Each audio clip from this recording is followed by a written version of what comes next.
Well, although September ends in R and oyster season is generally defined by months with an R, most people I know will wait until October before eating them, so that means just a few days away now. And if you're looking for new places to try oysters this year, you might want to head down to the river and to Rhett. Well, it's just about oyster season, and Rhett at the Alita Hotel has an oyster special for the month of October. I am here with Chef Alex Bollinger, the executive chef here at Rhett. Chef, this is the first time that you're offering this special. What do you got going for folks? Well, good afternoon. To kick off oyster season, starting in October, for the entire month of October, we're going to run 4 different oyster specials.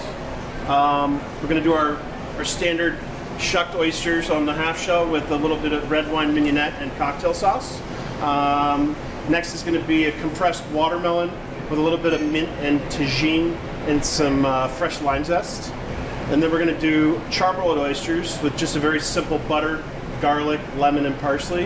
And then my personal favorite, Oysters Rockefeller, which is a little bit of spinach, Parmesan cheese, garlic, shallots, and I put a little bit of Pernod in there as well. Excellent. Well, you're going to show us a couple of these today, aren't you? We sure are.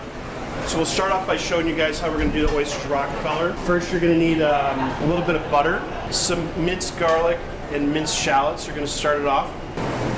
And you can make it as garlicky as you like. I prefer it to be a little bit more on the garlicky side, personally. But we just want to sweat those out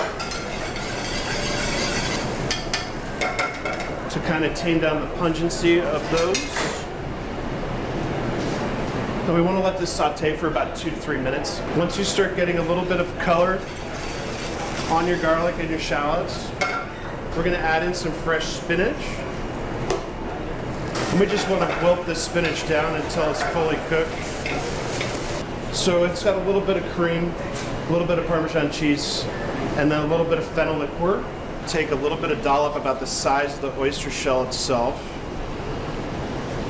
and that goes right on top, like so. So once you have all of your oysters stuffed with your Rockefeller filling, we take a little bit of Japanese breadcrumbs and some Parmesan cheese with some lemon zest and parsley. And then we finish those off in the oven for about 5 to 6 minutes, just so the oysters warm through and cooked, and the breadcrumbs are toasted on top. Next up, we're going to do one of our cold oysters. So what we have here is we've diced up a little bit of compressed watermelon. We just take a vacuum sealer and let these sit in the refrigerator overnight. We have a little bit of fresh mint, a little bit of fresh lime zest for a little bit of acidity, and then we have a little bit of tagine, which is a Mexican chili with a little bit of lime zest. But then we're just going to take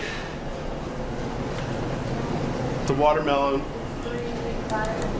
mixture on top of each oyster.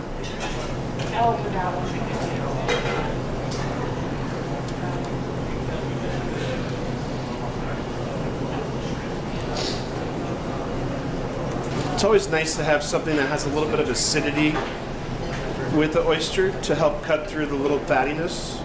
So here's our oysters with compressed watermelon, mint, and lime zest and tagine. Our Oysters Rockefeller, oysters on the half shell with red wine mignonette and cocktail sauce. And then these are our charbroiled oysters with butter, lemon, and parsley.